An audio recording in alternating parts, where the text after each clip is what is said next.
Everyone. So I want to share with you a little bit about how to approve stuff in the spreadsheet for our site facilities requests. To do this, I want to make it simple. Number one, you can just begin by going to our staff Google site. If you don't already have it bookmarked, our staff Google site can be found at sites.google.com/egusd.net/COHS.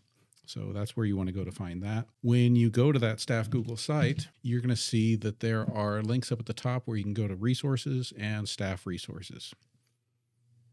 Anyone who needed to complete a site facility request would be able to go over here to the side under facilities requests where they can go straight to the form. What we're going to do today is go to this site facility request status page. By the way, we've shared this with staff so that they're able to see the status of all their requests. So let's go ahead and click on that. And now you're going to get to the spreadsheet. Now you're going to notice I've got some bogus entries that I've made at the bottom so I could show things at various stages of the approval process.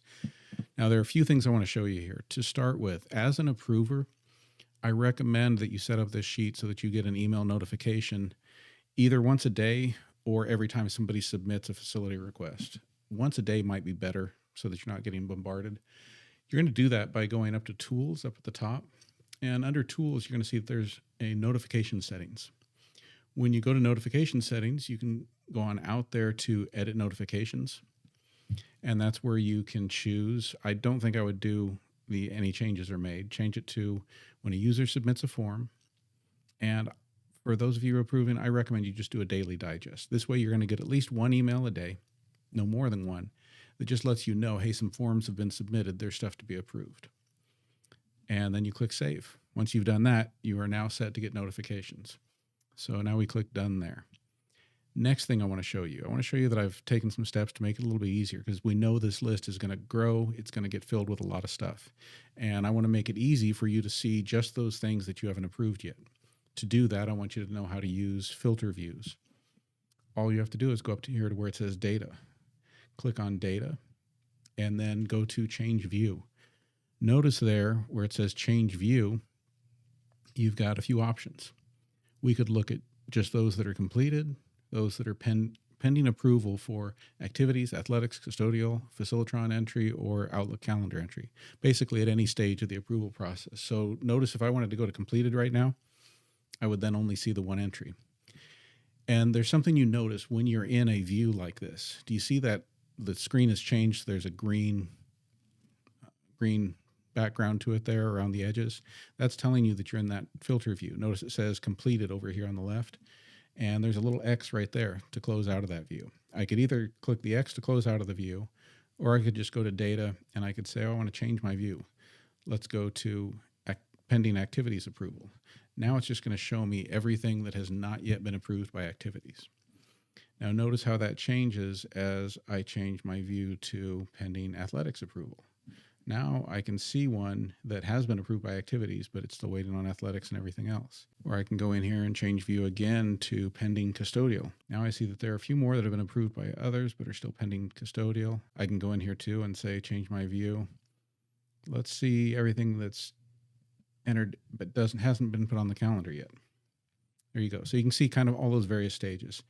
Now, I also want you to know that this has been set up so that you can't really mess up the sheet too easily because you've just got room where you can edit these boxes over here. It won't let you edit anything where the text is there. You may also notice now that this is not including all of the information on every event. What I've done is I've hidden some of those columns.